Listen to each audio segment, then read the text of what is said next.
ठीक है जी, आज का टॉपिक रहने वाला हमारा, आज हम क्या करेंगे, आज हम पढ़ेंगे किसके बारे में, डाटा टाइप्स के बारे में। Data types in JavaScript. ठीक है, इन जावास्क्रिप्ट। ठीक है, सी लैंग्वेज के अगर अलग हैं लेकिन मिलते जुलते ही हैं। ठीक है, समझ गए। तो डाटा टाइप्स इन जावास्क्रिप्ट, इसमें से ना 4-5 की जावास्क्रिप्ट मतलब डाटा टाइप्स हैं आपके जावास्क्रिप्ट के अंदर जो आपको मिलते हैं।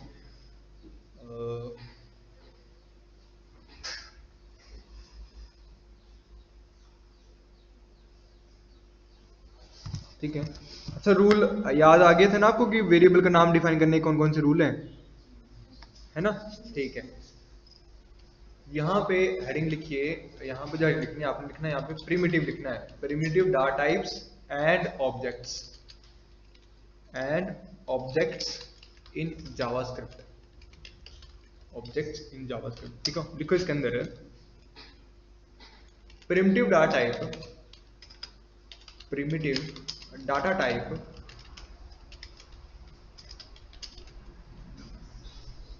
are a set of basic data types,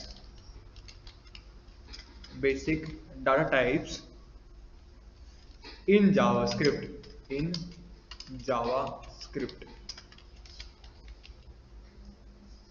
full stop.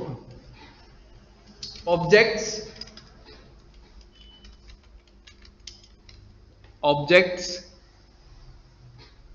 is a non-primitive data type in JavaScript. Data type in JavaScript. Full stop. There are 7 primitive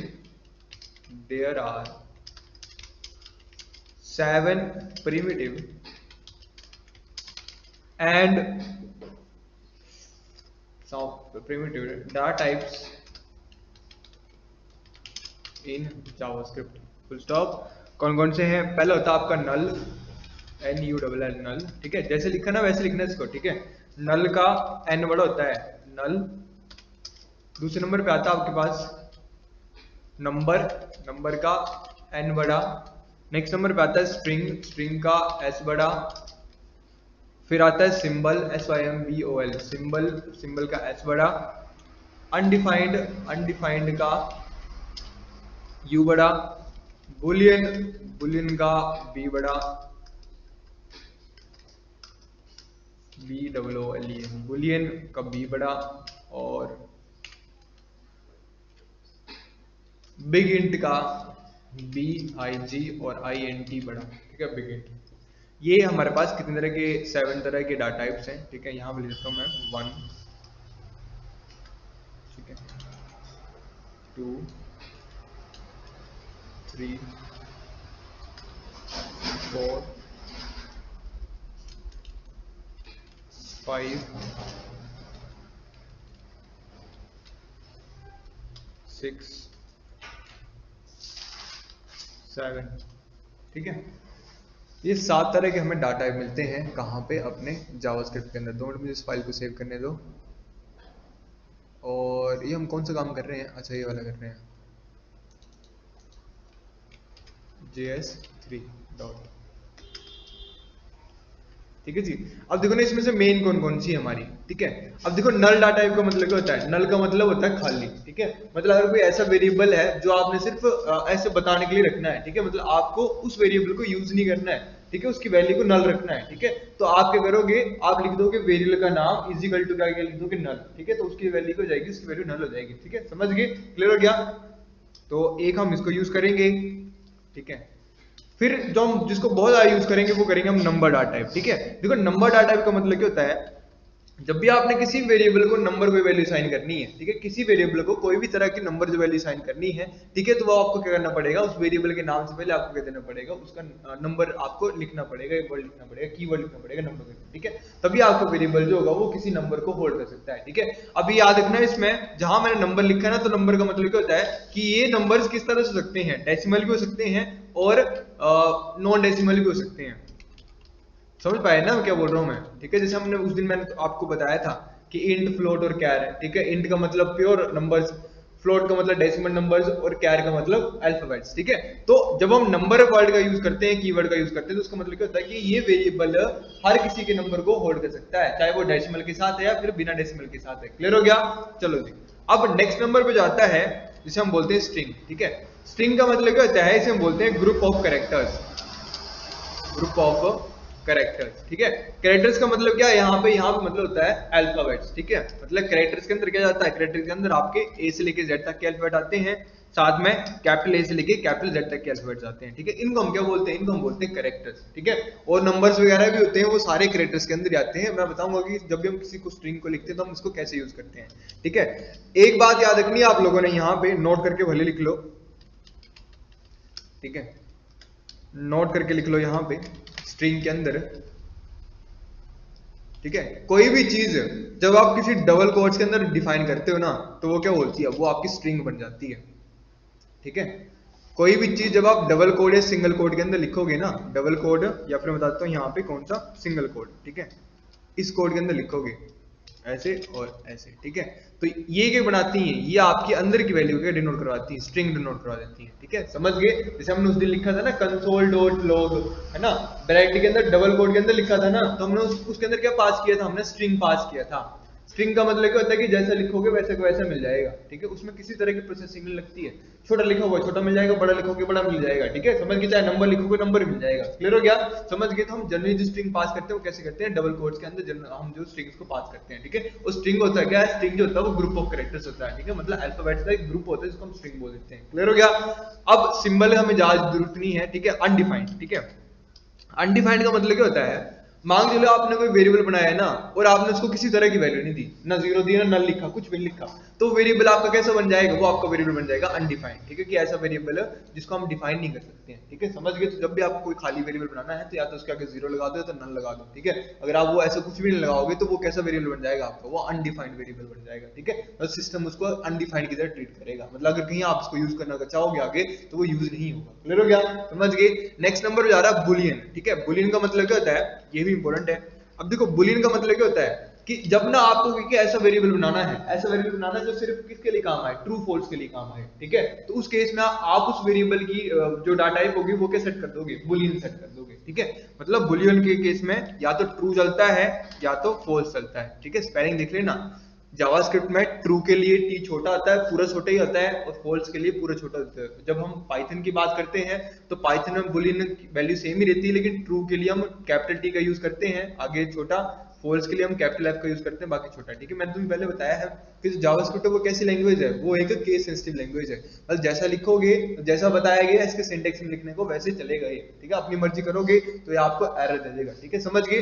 और बिग इंट का मतलब क्या होता है कि बिग इंट का मतलब ऐसा होता है कि आपको कोई ऐसा नंबर इसमें पास करना है जो करोड़ों में अरबों में इसकी वैल्यू जाएगी, ठीक है। मतलब इस वैल्यू को होल्ड करने के लिए तुम्हें बड़ा स्पेस चाहिए वेरिएबल को, ठीक है। तो उस केस में आप उस वेरिएबल को किसके अंदर डिफाइन करोगे, बिग इंट के अंदर डिफाइन कर दोगे। क्लियर हो गया? समझ गए? ये चीज होती है आपकी। इतना ज्यादा इसको यूज नहीं करते हैं, हमारा काम इनमें बन जाता है आराम से। क्लियर हो गया? समझ गए? चलो जी, तो अभी हम इसको यूज करके देखेंगे।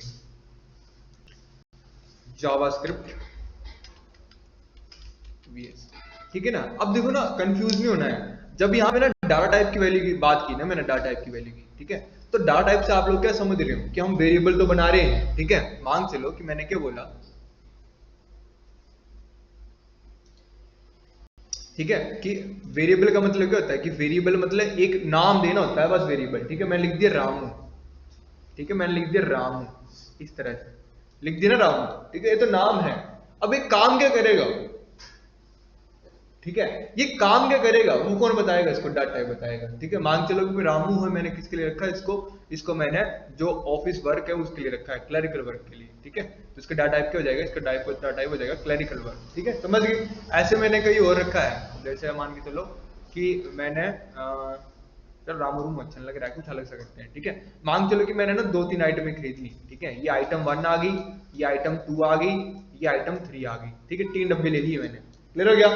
अब जो पहला डब्बा है वो किसके लिए रखा मैंने, इसकी डाटा टाइप मैंने क्या बना दी, नंबर्स की, ठीक है। तो डब्बा क्या रखेगा, मेरे सारे सारे नंबर्स को होल्ड करेगा, ठीक है, समझ गए। जो दूसरा डब्बा आ गया वो किसके लिए रखा, वो मैंने सिर्फ बुलियन के लिए रखा। तो बुलियन का मतलब क्या होगा कि इसमें सिर्फ और सिर्फ मेरे अलग तरह के पैकेट्स होंगे, ठीक है। मतलब होता नहीं है कि तुम अलग तरह के बॉक्स बना रहे हो, पैकिंग कर रहे हो, और हर एक बॉक्स का काम अलग अलग है, ठीक है। एक बॉक्स है वो सिर्फ तुम्हारी सॉलिड चीजों को पकड़ रहा है, एक जो बॉक्स है तुम्हारा वो सिर्फ तुम्हारी गेम्स को पकड़ के रख रहा है, समझ रहे हो। तो इस तरह से डाटा टाइप जो होता है वो ना क्या करता है, वो कैटेगराइज कर देता है कि तुम्हारा जो वेरिएबल है वो किस तरह के डाटा को होल्ड कर पाएगा। क्लियर हो गया, समझ गए। तो ये थे आपके डाटा टाइप्स, और आपके वेरिएबल होते हैं वो बहुत इंपॉर्टेंट होते हैं, ठीक है। अगर हम जावास्क्रिप्ट की बात करें, जावास्क्रिप्ट में इतने बारी मिलते हैं, लेकिन सी की बात करें तो सी में हम सिर्फ 3 ही मिलते हैं, इंट, कैर और फ्लोट, बस बात खत्म। क्लियर हो गया, समझ गए।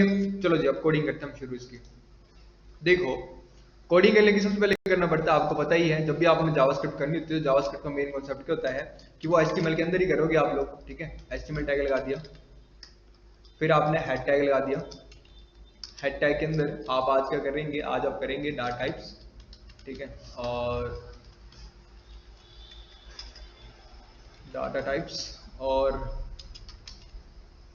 ऑपरेटर्स मेरे को लगता है मुश्किल हो पाएगा आज तक, फिर हम करेंगे कोशिश करने की एक आधा ऑपरेटर हो जाए, ठीक है।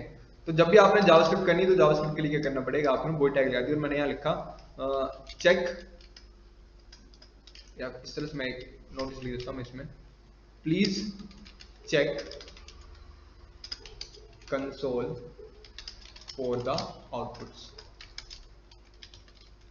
ठीक है जी। इस तरीके से मैंने इसमें क्या किया, मैंने इसमें नोटिस डाल दिया, ठीक है। अभी नोटिस क्यों डाला मैंने, यहाँ पे देखो नोटिस डाला मैंने इसलिए, जब इसको रन करूंगा तो देखो इस तरह के मुझे सामने लिखो आ जाएगा। अच्छा टाइटल नहीं दिया मैंने, क्या कैसे बच्चे तुम लोग मूर्ख जैसे, मुझे बताया भी नहीं, ऊपर टाइटल टैग नहीं लगाया मैंने, चुपचाप बैठे हुए बुद्ध बन के हैं, सोए तो नहीं हो, तो फिर कैसे आज दिन रात हो।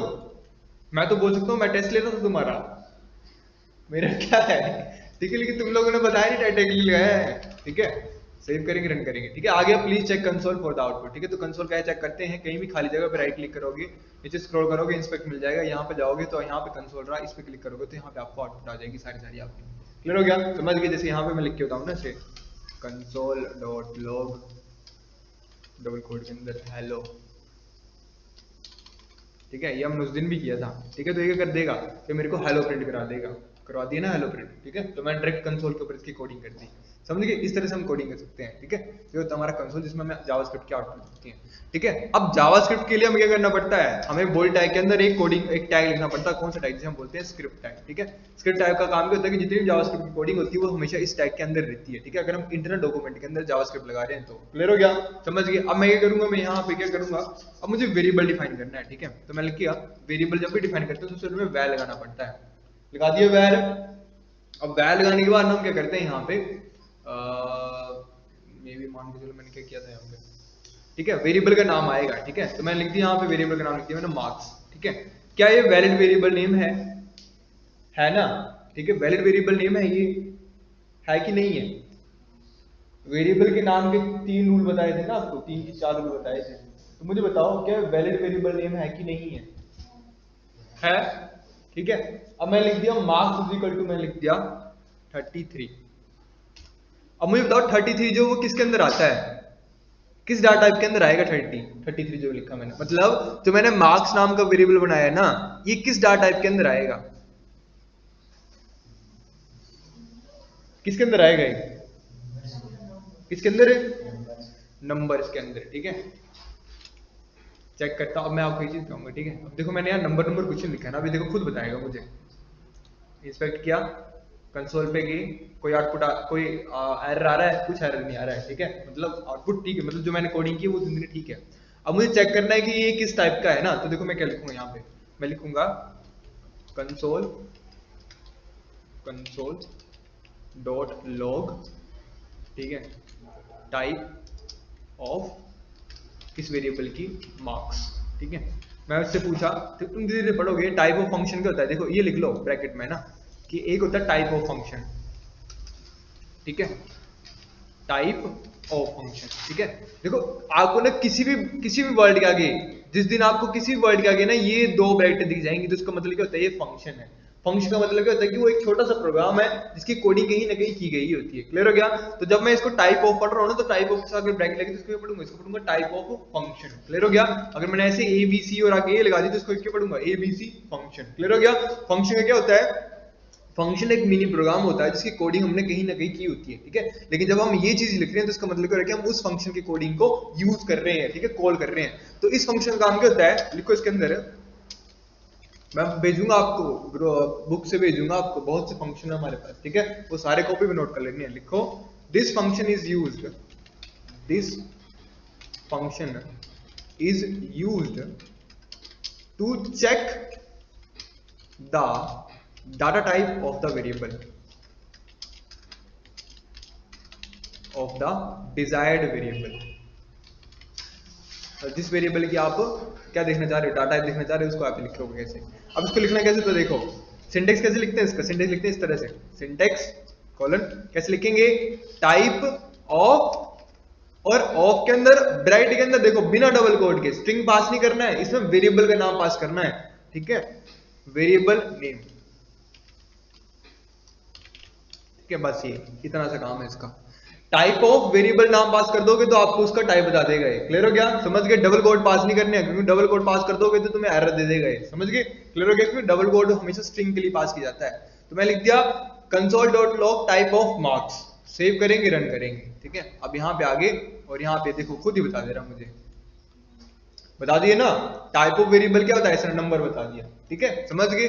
अगर मुझे इसकी वैल्यू प्रिंट करानी होगी तो मैं क्या लिखूंगा? देखो कंसोल, ध्यान देना इधर है ना, अब ये वाला काम जो कर रहा हूं मैं, थोड़ा ध्यान देना इस पे।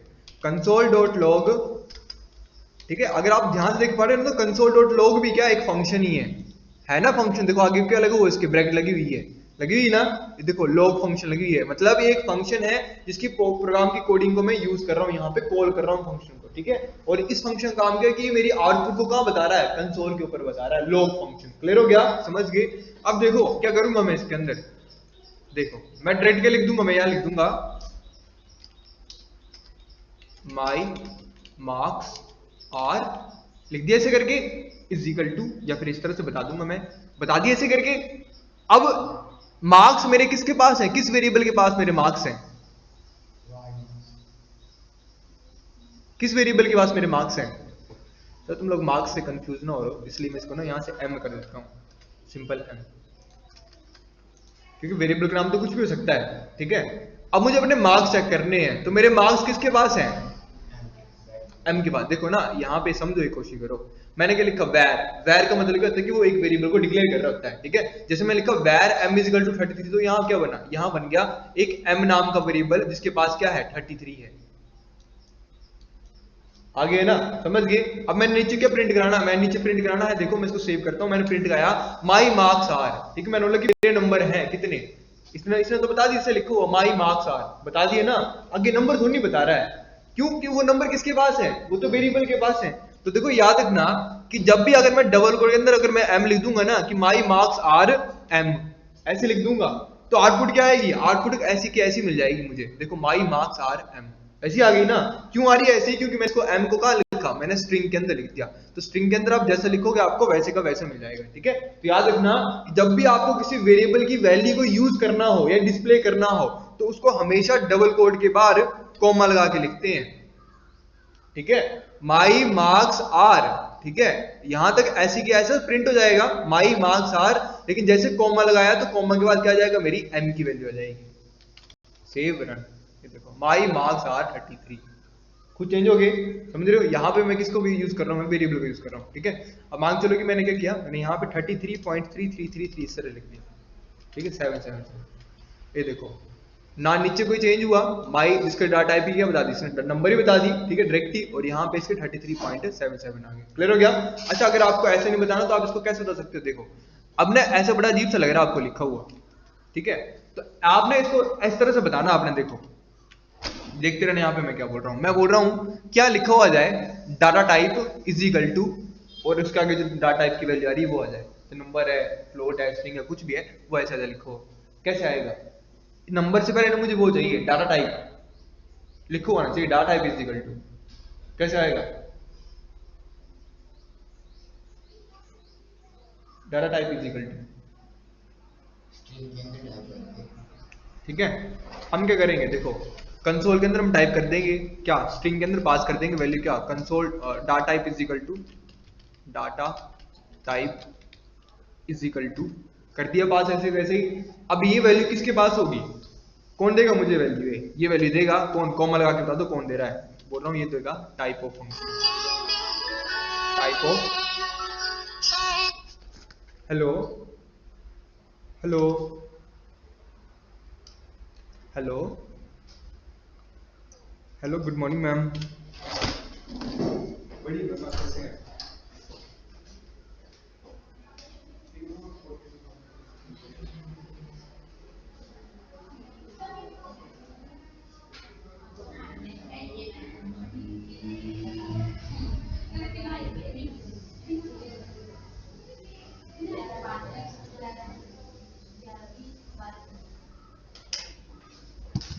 ठीक है, क्या ऐसे कर नहीं सकता हूं मैं कि यहाँ मेरा डाटा टाइप आ जाएगा, मतलब यहाँ मेरा स्ट्रिंग पास हो गया, उस स्ट्रिंग के बाद क्या आ गया, मेरा जो जहां से मुझे वैल्यू मिलेगी वो चीज आ गई, समझ रहे हो, सेव करूंगा रन करूंगा, आ गया data type is equal to number, समझ पा रहे हो। अब देखो जैसे ऊपर टाइप चेंज कर दूंगा, मैंने क्या लिखा, मैं लिखा m is equal to, m के पास क्या है, m के पास है मेरा नाम परिवेश खरियाल, या फिर marks is equal to fail, FAIL, FAIL fail, save करेंगे रन करेंगे। अब देखो जो m नाम का तो वेरिएबल ही है, लेकिन इस वेरिएबल को कौन सी वैल्यू मिल गई, अब स्ट्रिंग मिल गई ना, स्ट्रिंग, ठीक है। तो यहाँ पे तो सेम यही आ जाएगा, फेल लिखो वो, लेकिन डाटा टाइप का चेंज हो जाएगी, वो बन जाएगी स्ट्रिंग, देखते रहना खुद चेंज हो जाएगा ये, माई मार्क्स आर फेल, जैसे ऊपर स्ट्रिंग आ गई तो नीचे बता दी कौन सी टाइप का, ये स्ट्रिंग टाइप का है, समझ रहे हो। इस तरह से तुम्हारा डाटा टाइप जो वो काम करते हैं, क्लियर हो गया। अच्छा अब ये जो मैंने तुम्हें बोला ना ये वाली चीज करने को, ये जो मैंने लिखा अभी डाटा टाइप, अब ये बोलोगे सर हमने तो यूज ही नहीं किए, है ना, आपने बोला सर इसको हम यूज करेंगे, लेकिन तो हमने तो यूज ही नहीं किया, तो खुद ही बता दे रहा है, ठीक है। तो देखो ये कहाँ यूज करेंगे, इनको हम वहां यूज करेंगे जहां पे हम वेरिएबल्स के अंदर कौन सी वैल्यू डालेंगे, ठीक है, जब हम वेरिएबल्स में जो वैल्यूज पास करेंगे ना, ठीक है, यहां लिख देता हूं मैं, these are used in that case where we have to assign values to the variable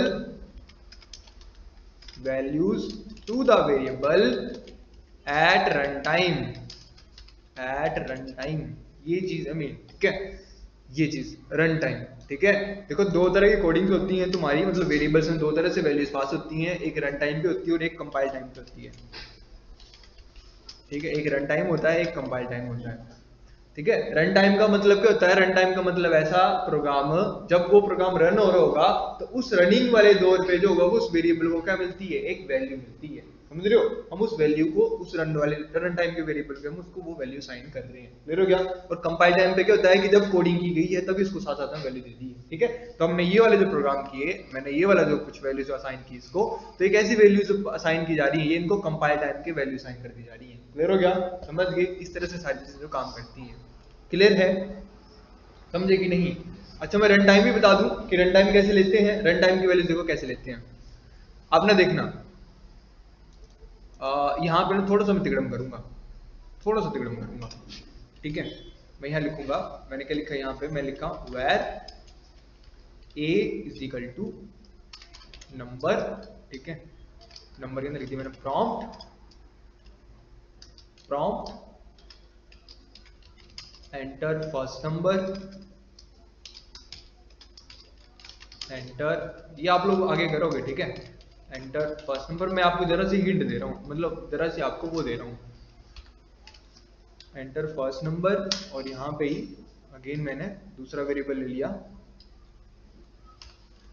where v, वो भी नंबर ही उठाएगा, और यहाँ लिख दो एंटर सेकंड नंबर, ठीक है। अब देखना यहाँ पे, अब मैं आउटपुट क्या बता दूंगा यहाँ पे, कंसोल डॉट लॉग, और लॉग में क्या बता दूंगा मैं, sum of two number is equal to sum of two numbers is equal to, ठीक है। और वो नंबर्स किसके पास होगा, मतलब वो नंबर्स कैसे मिलेगा, सम ऑफ टू नंबर हमें कैसे मिलेगा, जब हम क्या करेंगे, हम ए और बी को क्या कर देंगे, प्लस कर देंगे तब। तो कॉमा करके क्या बता दो यहाँ पे, यहाँ बता दो जब हम ए प्लस बी करेंगे भाई तब हमें आंसर मिल जाएगा ए प्लस बी। ठीक है, इस तरीके से ये करें। ठीक है, अब देखना, चलो चेक करते हैं, जरा चेक करते हैं यार आउटपुट तो नहीं आ रही है, नहीं आ रही है। देखो डायरेक्ट प्रॉम्प्ट आगे लिखा हुआ, ये देखो ये होता प्रॉम्प्ट, ये ले रहा मुझसे क्या, रन टाइम पे वैल्यू मांग रहा वेरिएबल की। एंटर फर्स्ट नंबर डाल दिया 5698, ओके। एंटर सेकंड नंबर डाल दिया, ओके। आ गया answer, sum of two numbers equal to 10219, मेरी रन टाइम पे वैल्यू। ठीक है, दोबारा डाल के बताता हूँ, देखो मैंने 10 डाल दिया, एंटर 20 डाल दिया, enter 30, sum of two numbers equal to 30। ठीक है, समझ रहे हो ना। तो इस टाइम पे वेरिएबल्स के ऊपर मैंने कोई वैल्यू साइन थोड़ी नहीं की है, किसी तरह की वैल्यू थोड़ी दी। ये वैल्यू कहां से ले रहे हैं, ये प्रॉम्प्ट से ले रहे हैं। तो जब ये प्रॉम्प्ट से नंबर ले रहे हैं, यूजर से नंबर ले रहे हैं, तो मुझे बताना पड़ेगा इसको कि नंबर तुमने कैसे लेना भाई, नंबर में लेना है। ठीक है, अगर देखो अगर मैं इसको कोई और नंबर दे दूंगा तो मुझे कोई ना कोई एरर मिल जाएगा। देखना, मैंने स्ट्रिंग पास कर दी इसमें, देखो मैंने अल्फा डाल दिए और मैंने यहाँ पे नंबर डाल दिया, एंटर किया, 9 मिल गया ना। क्या आंसर दिया इसने, 9। समझ रहे हो क्यों 9 दिया, क्योंकि जो इसको बताया गया था जिस तरह का इसने डाटा लेना है उस तरह का इसको डाटा नहीं मिला। समझ रहे हो, वो वैल्यू खाली चली गई। क्लियर हो गया, समझ गए। तो इसलिए डाटा टाइप जरूरी होते हैं हमारे पास। क्लियर हुआ, समझे कि नहीं। तो ये जो डाटा टाइप्स है ना, हम धीरे धीरे इनको रन टाइम के ऊपर यूज करेंगे। ठीक है, अभी आप लोगों ने जरा मतलब कुछ नहीं करना है आज के लिए, कुछ काम नहीं है आज के लिए, बस यहीं पे बैठ के अंदर बैठ के आप क्या करोगे, 4-5 वेरिएबल बनाओ। ठीक है, मान के चलो कि 4-5 वेरिएबल बना लो। ठीक है, हाँ 4-5 वेरिएबल बना लेना, अपनी मर्जी से उनको किसी तरह की वैल्यू दे देना, और नीचे आके उन वैल्यू का आंसर, नीचे टाइप आंसर टाइप ये प्रिंट कराना है। समझ रहे हो क्या बोला मैंने। मैंने बोला कि जैसे ना क्या आ जाए, तुमने ऊपर वेरिएबल डिफाइन कर दिया, उसके बाद कोई 10 नंबर है मान के चलो। ठीक है, नीचे बता दो कि the value of a is equal to, वो वैल्यू कहां से आ जाएगी, ए से आ जाएगी, 10 प्रिंट हो जाएगा। नीचे बता दो type of, the type of a is equal to, उसकी टाइप बता दो। ठीक है, फिर ऐसे वैर बी ले लो तो लिख दो the value of b is equal to this, print हो जाएगी, और उसके नीचे लिख दो the data type of b is equal to this. समझ रहे हो, उस तरह से प्रिंट हो जाएगी। तो इस तरह से कम तुमने कितने वैल्यू लेनी, 10 वैल्यूज प्रिंट करा के बतानी है मुझे। ठीक है, 10 वैल्यूज होनी चाहिए, मतलब A B C D E F G H I J, J तक के वेरिएबल बनाने भाई। ठीक है, और सभी का मुझे दो के पेयर चाहिए कि the value of j, the data type of j is equal to this. ठीक है, the value of a, the value of data type of value of j is equal to this. समझ गए, जाओ print कराओ console के ऊपर, सभी के आउटपुट जो वो ग्रुप के ऊपर शेयर जानी चाहिए फिर। और आज